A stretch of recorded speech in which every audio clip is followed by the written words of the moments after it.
Nothing to stop this thing from doing it. There we go. Admit.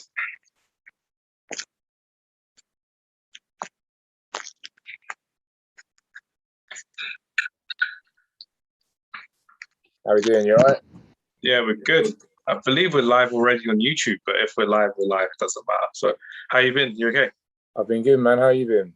Yeah, I've been good. It's just really hot where I am at the moment. So it's just trying to get everything in. There we go. Got the background ready. Sunny day at Wembley. Absolutely sunny day at Wembley. How are we doing?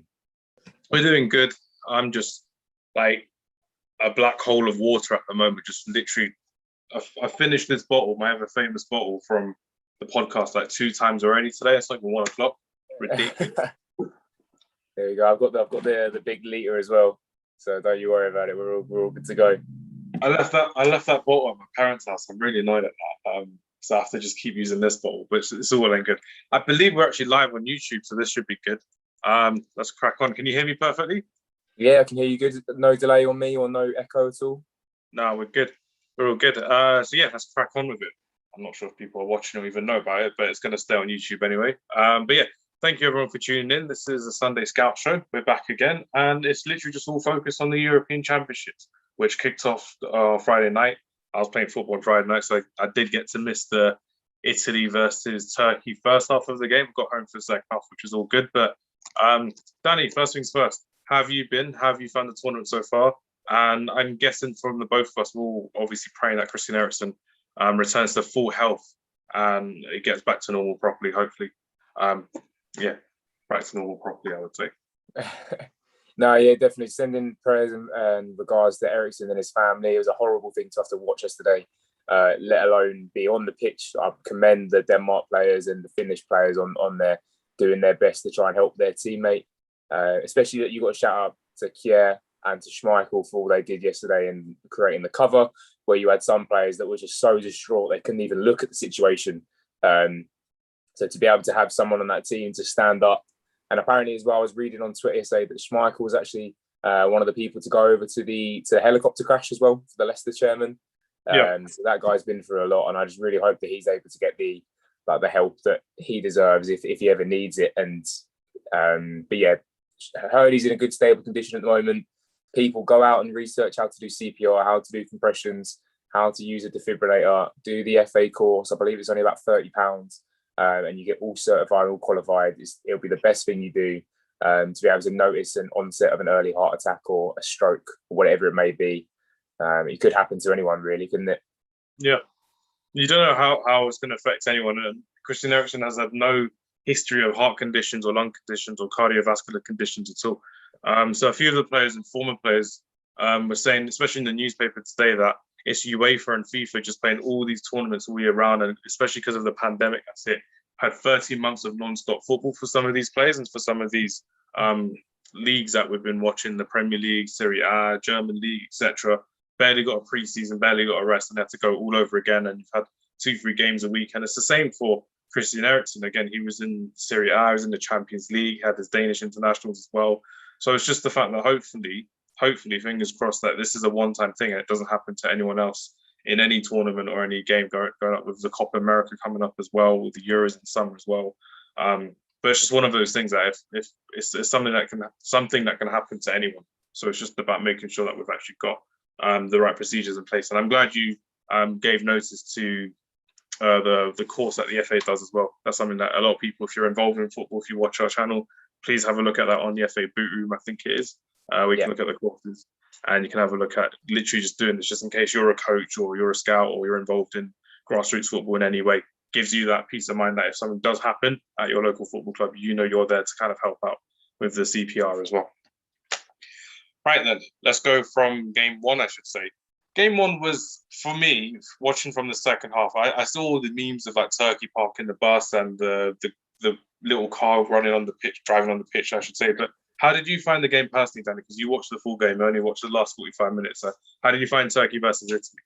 So Turkey set up to do one thing and to do one thing only, and that was to sit back behind the ball, give the Italians the ball, let them have it, wait for them to either make a mistake or to see if there's a little bit of space in those half spaces in behind and attack on them. I don't think Burak Yilmaz touched the ball in the first half, or if he did, it was very minimal. And their formation was set up so they had five, so they had 4-1-4-1. Start off with the OK sitting in the defensive midfielder role. Didn't do much. They were getting past him, but look, for the most part, they stayed pretty structured, and it was quite a boring first half. Italy had their chances. Turkey had one chance, I believe, but it was all well and good. It was a 0-0. It was one of those games. It was like, all right, it's going to be cagey. Let's see how the second half gets on. And obviously, you saw the second half. There was a tactical change by the Turkish manager, going from a 4-1-4-1 to taking out their defensive midfielder and putting in an attacking midfielder in Under at half time. And I don't understand the tactical change, whether it was his decision or whether it was a decision from the backroom staff. Like, look, we need to go and attack this Italian defence. They haven't had a shot on target. Who knows? But it was the wrong decision. They took off Yasici, who was one of the players that I was looking forward to watch. He got on the ball, sort of 11 touches. Like, look, he's going to get more in the second half. They took him off, put in an attacking midfielder, went to 4-4-1-1, and the Italians absolutely ran riot. It was one of the best Italian performances I've seen in years. It sort of made you think, like, right, people were actually tipping them to be really good in this tournament. They definitely were right. And that if this is what we've got to look forward to, then if they do come up against the likes of England and the likes of the home nations, then Wales, whenever they play them, are going to have to be pretty scared and have 8 men or 9 men behind the ball at all times. So what did you make of it? Yeah, I'm glad you brought up Wales as well, because Wales have got them last in the group, so Wales have got Turkey next. But it's just the fact that that tactical change is something that they really shouldn't have done. Even if they held up for a 0-0, that would have been a good result for Turkey. And I remember you tipped them for being a dark horse in this tournament as well. And a lot of people did, from the reactions of social media and people thinking they're going to be very good, because Yasici has had a really good season for Lille as well. And Burak Yilmaz has been brilliant for Lille at the same time. But it's just the fact that with Italy, I think they finally got a core of players in that team that are actually very good in the team, as opposed to like the individuals. Like, they're kind of like England, like the fact that they're used to playing a certain way of football, they're used to having a certain type of manager, a certain mentality. But Roberto Mancini has made that Italian team exciting. We previewed it last week with Barella being the attacking midfielder. I thought it was very good on the ball. It's fun to watch, and I'm glad he got his moment in the sun with like a pre-assist, I think you can call it, like a pass to a pass, and then someone scored. But Insigne was very good, Immobile. I'm glad it's turned up with the golden boot. He's not going to get the golden boot so far, but it's just the fact that he's in the contention for it. I think it's going to be very good this season coming up. But it's all about how he does for Italy going forward. Moving on to Wales now. Wales versus Switzerland. I had a very fun time watching that. I watched it with my dad, so it was the first time I watched a football game in ages because of the whole lockdown thing and situations like that. So we got to properly watch and enjoy the game together. Switzerland really did well from set pieces. They finally got the goal from Mbolo in the second half. It was Moore that got the equaliser for Wales. There was that VAR goal for Switzerland in the last couple of minutes that ruled it out. But all in all, I think Switzerland are going to be that second team for me. That's actually going to progress from the group. I think Turkey will be like a strong third, in my opinion. I think Switzerland have a lot more to give. Shaqiri is very well on the wing as well. But it's just the fact that with this Wales team, they really relied upon that 12th man in Euro 2016 with all the fans that they had in Baku. You had that small group of fans on one of the sides of the stadium, which they were literally trying to feed off, but they couldn't because they were so far away and there's so little of them, to be fair. But it's just the fact that that 2016 team with Chris Coleman as the manager, obviously losing Ryan Giggs because of his allegations of being, well, I'm not going to say it, but he got arrested basically. That's just the fact that they had a last-minute change that they have to do. Daniel James played really well for me. Not being biased, being a Man United fan, but I thought he did really well taking on their right back. Mbambu used to play for Newcastle as well. I thought he had a very good game. But it's just the fact that you try and figure out how you're going to get the best of Ramsey, the best of Bale, and you really have to see how Ben Davies is going to get into this attacking final third against the likes of Turkey, against the likes of Italy as well, because they'll be having Chiesa on the right as well, and it's going to be something that I believe that Italy and Turkey can take them on, not through the flanks, but in the midfield in general. How did you find the Wales versus Switzerland game? Because I know you were scouting a certain player for that game as well, for your university course. So I was scouting Brill, Donald and Bolo beforehand. I picked him beforehand, was going to watch his game, see how he played, because I've heard so many reviews about him saying he was like 6 years ago when he went to the Euros back in 2016. It was, this guy's going to be a player. He's only 17 at the moment. Just watch out for him. He's going to be the next up-and-comer. He's going to take over Severovic's role. And so Shaqiri and him are going to have field day. First and foremost, he played excellently, but I feel like he's still a little bit clumsy for me. He's still a little bit of that player that is a bit more of a brute force than one that's going to be able to run fast. He's got all the pace in the world. He's got bundles and bundles of pace, but they weren't able to use it because they were just trying to play either long balls into his head or balls over the wide areas through Mbabu or through Rodriguez in that 5-back formation. So the Wales centre-back, I can't remember his name for the life of me, did really well to deal with him. I think he only got through once or twice, got himself the goal, which I thought was quite good. And I really like that, to be fair, because in the second half, he dropped back quite a lot to the halfway line or to the basically to the halfway line and started dribbling the midfield, which he took on Joe Allen and Morel quite easily as well. And Ramsey wasn't really in that position to track back, but the centre-back did really well to kind of just block him off, let him pass to the wing-backs, the full-backs, and just delay it as well. I mean, he scored his goal, but I just think that with Mbolo, Shaqiri going forward as well, I think they're going to be a decent threat going forward. But I just think like you said, with Mbolo, it's still a bit raw the way I see it. But I think you kind of need a bit of raw as well. You saw flashes of brilliance. Well, I saw flashes of brilliance in him yesterday. The dribbling, the running, the close control as well, the goal, obviously. But it's just about how do we kind of see the Switzerland team going for yourself? How do you find that? I think they're going to really rely on him, Mbabu, and the wings to get him the victories. I'm not a big fan of Shaqiri. A lot of people say they are, and how he's able to use his left foot, and he's a magician, and he can produce moments of magic. But yesterday, for me, he sort of faded out a little bit. He wasn't someone that you can rely on when you look at countries and their international form. You look at the big names, like for example Belgium. Like I know he wasn't playing yesterday. You look at De Bruyne, you turn to Lukaku. I just think this Swiss side, if they're going to be turning to Shaqiri to get them the goals and the assists, I think they're going to have a hard time. But so if they can use Mbolo as a focal point and then use the wings and that 5-back to then get down and attack players from wide areas and use the pure strength of him to get himself goals. Like the goal yesterday, look, we're talking about he was being physically pulled. Like his shirt was like about to come off. It was like they were swapping shirts and he still manages to get the header. And I think he had another chance as well, which I tweeted out about, and no one seemed to even care about it. He was being ridiculously pulled by their centre-back to the point like his T-shirt was like actually about to come off. And the ref's like, no worries, play on. And he goes down. He stood up because obviously he can handle that type of thing. He's a big man. But if he went down, that's a penalty straight away. And it's maybe that clumsiness and all that little bit. He said that raw knowledge. He's 24 though. Like at some point, the penny's got to drop for him. But I think maybe this tournament it could. But if you look at the Wales side, on the opposite side of the attacking threat of Kiefer Moore, what a player Kiefer Moore is, by the way. What an absolute player. When he started yesterday over Harry Wilson, I was very, very reluctant to even give Wales a chance. And then I was looking on Twitter, I sort of heard a few bits from Bobson, from the Cardiff fans. And 20 goals in the Championship last year for Cardiff, 40 games. I think like 16 of them or 15 of them were headers as well. So he's a big unit. And if Chris Woods is leaving Burnley this year, then I think Burnley might even look towards him as a replacement, as like a cheap replacement. So Kiefer Moore is definitely one to look out for. Yeah, he's going to have a good time against Soyuncu in Baku as well in the next game, in the Wales game. So that's going to be a good aerial battle to see against Soyuncu and Moore as well. So now let's move on to the Denmark versus Finland game. So that was a big shock. I've got Denmark in my sweepstakes, on my Friday night football sweepstakes. So I ended up losing the game, unfortunately. But obviously, it doesn't matter that they lost the game to Finland. Personally, for me, I wouldn't have continued that game. I really think that it should have just been abandoned. The fact that I was coming back home in the afternoon, listening to it on the radio, and then by the time I got back into my home, I was like, BBC isn't showing the game. Why is that? And then it was a whole thing with Christian Eriksen and the fact that Unfortunately, he collapsed.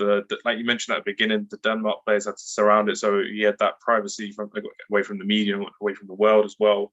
Apparently, BBC did some, like you were telling me yesterday about BBC was showing everything, and BBC and Gary Lineker was blaming like the hosts that were like, oh yeah, they're showing it, and we're just providing you the information. Like that's not good enough. Just cut away from it. It was awful. But Finland won, so that was focusing on the football. Finland won. They were massive underdogs going into this group, let alone into this game. They haven't been to a major tournament in a couple of years as well, and they won their local Scandinavian match as well. And it was something that, for me personally, I think I told you this previously, I'm not really a big fan of the underdogs unless it's like a major tournament. And it's nice to see Finland kind of do like an Iceland and trying to get things off to the best way possible. But it's hard to be excited about this game and this team after what happened yesterday.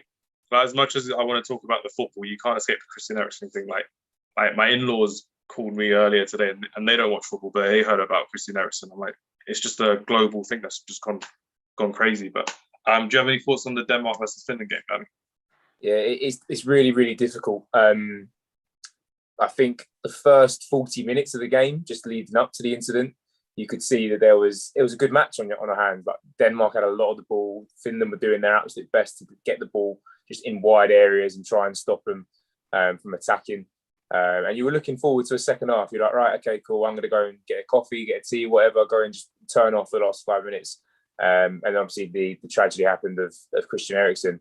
We've already sent out our prayers and our thoughts to him and whatnot. But just like you mentioned, football fans praise there being a big international tournament every 2 years. And there was even a call from, I believe, Arsene Wenger a couple of months ago saying that, well, why don't we make it every year?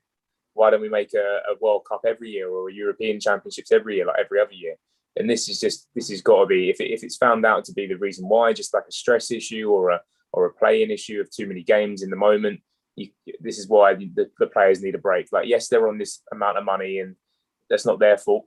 The franchises are the ones playing them.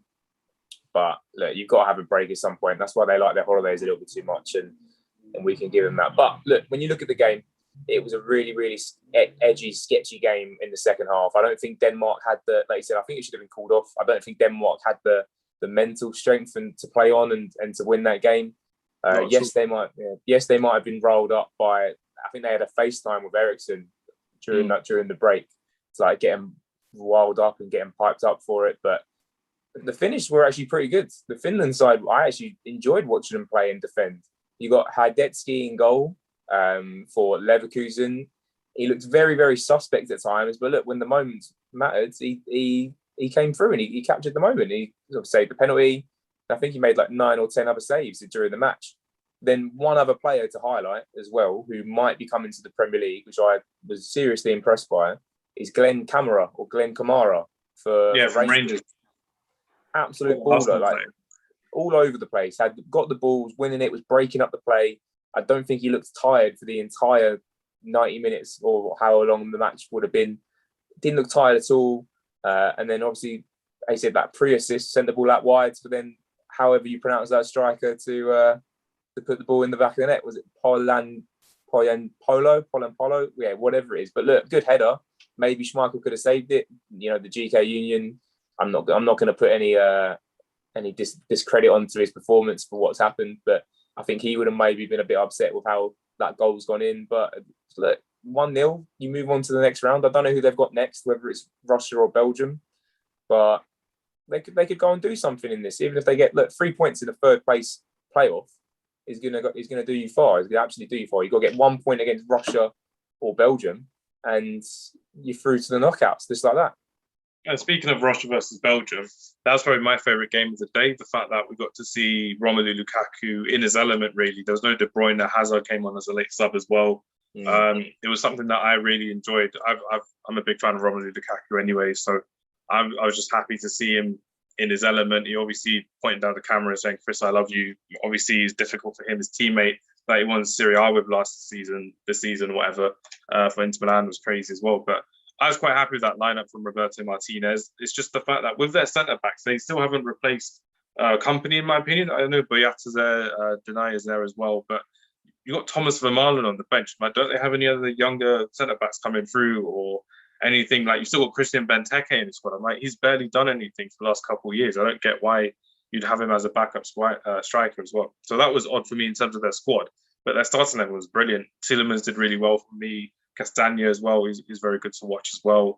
Carrasco back in his Atletico Madrid form as opposed to his Chinese Super League form as well. But Romelu Lukaku for me, I put him down as the Golden Boot winner.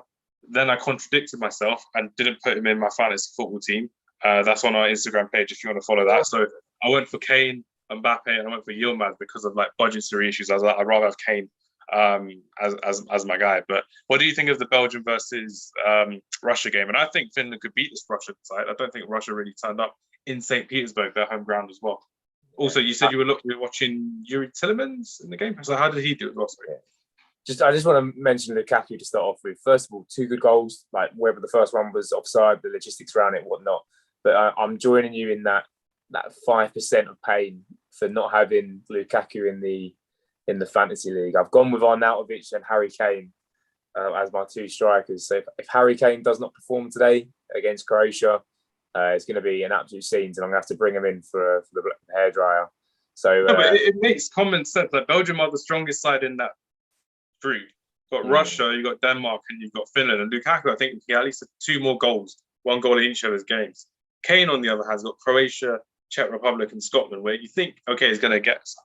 But then I put Mbappe, who's like, again, is great. He may play as a winger, but he's got Germany, Portugal, and Hungary. So you're like, is he going to be even being in that attacking presence like Giroud or Benzema or whatever? But sorry, carry on. How did you find the Belgian game? It was a good game. It was a good game. I think Russia would have gone. There's no way Russia make it through this group. I'm really sorry, but watching them yesterday, it was appalling. Yuri Zhirkov is old enough to be my dad. So is Zuba. It's just nothing you want to see in a side that's in its European competition. God knows how they made it through the group stage. They must have been the top seeds. It was a really, really poor performance from them. And Belgium capitalised on it. You said that five at the back formation. I was listening to the commentators yesterday, and they did say that in the past they were struggling for wing backs, and now they've got 4 or 5 wing backs. Now they're struggling for centre backs. So in the next golden generation of Belgium, whenever that may be, you've got to look to see who the next centre backs are coming through and who are they. Because at the moment there's a lot of attacking presence, but there's not a lot going on in defence. And I think if they come into the later stages of the tournament, I think teams are going to really be able to use their pace. Like you mentioned, Mbappe. If Mbappe's going up against Vertonghen, who was the other one? Who played? All the way around. So they're both in the 30s, early 30s. Boyata's like 28, 29 now. Dene is on the bench as well. Vermaelen, obviously. Like, Dendoncker played as a third centre-back in the 2018 World Cup as well, but he was in midfield because they were obviously lacking presence there with Axel Witsel being injured as well. So it's just like you said, France beat Belgium in the semi-final of the World Cup in 2018 because of that, the pace that they had in their team as well. So it's all to play for Belgium with their centre-backs. Yeah. But Yuri Tielemans, for me, what a player this guy is going to be. I wouldn't be surprised if this is the tournament that gets him his big money move, wherever that may be around the world. Don't say that. I like him at Leicester. I love him at Leicester. For another season or 2. Absolutely love him at Leicester. But if Real Madrid are looking for someone to come in and boss that midfield, if Barcelona are maybe looking for a player very similar to Gini Wijnaldum, now they haven't got him and he's gone to PSG, look, he's the guy you want to really get. 85% passing accuracy on over 90 passes. I think over 22 forward successful passes as well, just playing on that half turn, trying to look to break lines in the half spaces. What a player he is. And I don't think at Leicester he's appreciated enough for what he does, because he doesn't get, let's be honest, he's not going to get you 15, 20 goals a season. He's not the Jamie Vardy, he's not the Iheanacho there. He's the one that's going to be able to get the ball to someone like James Maddison, Harvey Barnes, who's then going to either score or assist someone else. And I think these big teams, whether that be in the Premier League or abroad, that are looking for a box-to-box centre midfielder that can just keep the ball, get it, move it, never lose it, and also create chances, he's going to have a huge price tag on his head going forward. And I think if I was Barcelona right now, if I'm Koeman, I'm looking at him as my Wijnaldum replacement to play alongside Busquets, just maybe a little bit further ahead, let Busquets do all the defensive work. Can Tielemans get the ball to Messi? Can he get him to Aguero? Can he get the ball elsewhere? And I think he's going to get his transfer this summer. Definitely. I definitely think that could happen, but I don't want it to happen. But Yuri Tillemans is the guy that every football manager fan appreciates after being that guy that actually cracked the case and actually became a superstar after being a young prospect at 17, 18 years old for Anderlecht. So I'm very happy about that. I'm pretty sure you're very happy about that as well. Oh, yeah. So we've got a couple of minutes before we end, and then we start our live stream at 1:50 again on the YouTube channel as well. Name me your top 3 choices for Golden Boot. So I'm going to go for Lukaku, I'm going to go for Kane, and I believe I'm going to go for Ronaldo. It's all in the moment, really, as well. It's who actually scores the most, who actually does it against the big teams. Like in the moment now, it's going to be England half now. But Kane, Lukaku, Ronaldo for me is my top 3 top goal scorers. How about yourself, Danny? I'm going Lukaku. Now I've seen Belgium play, and now I know the system they're going to be going for. I think Lukaku's going to be getting a lot of goals this tournament. Whether that's in the group stage, I think he'll come out the group stage with 6-7 goals. I think when they come up against Denmark, it's going to be a field day. When they come up against Finland, if they can't deal with Lukaku, it's going to be another field day. I'm going Lukaku's first. Harry Kane is a strange one for me now because I've just seen the England lineup and I'm very disappointed with it. And there's not the creativity of Grealish in that side that's going to be supplying Kane. What more could Grealish have done in those 2 warm-up games to get in that starting 11? And Foden and Mount have just come back from the Champions League without playing any warm-up games as well. So are they even match fit? We'll discuss that at 1:50. But for me and you, Grealish should have started. I really think he should have started. He deserved to start. So I'm going to put Kane in there just because I can't really think of anyone that's going to be banging the goals in like I think those 2 will. I think they'll be the ones neck and neck. Maybe you got your Griezmann if he plays or whatnot, but I don't think he's going to be up to the standard in the group of death. And then for me, I mentioned him last week on the first episode. I'm going Alexander Isak. I think he's going to be up there. I think if he can get into the back line of Spain, if he can get into the back line of Poland and Slovakia, he's going to also be like Lukaku coming out of the group stage with 6, maybe 5-6 goals, being Sweden's main threat. And if they go far in the competition as the underdog, then I'm going with him as my third choice. Brilliant. That'll be good to see, and that'll be fun to see. And like I said, with the Euros, it's all about the team in the moment, and the team in the moment now is England and Croatia. Austria, Macedonia later on today, the Netherlands and Ukraine later on today, and then it starts all over again tomorrow. 3 games a day. Very happy, but now it's England's time. We will see you. I'm going to go change my kit to my new England kit as well, so I'm actually Danny as well. 1:50 back on the YouTube channel for our watch along. It will be live. It will be entertaining, and it will be crazy. It will be crazy to see how we do in this first game, but we'll be discussing the lineup. We'll be discussing our predicted scoreline and everything like that from 1:50. See you all later. Take care and goodbye.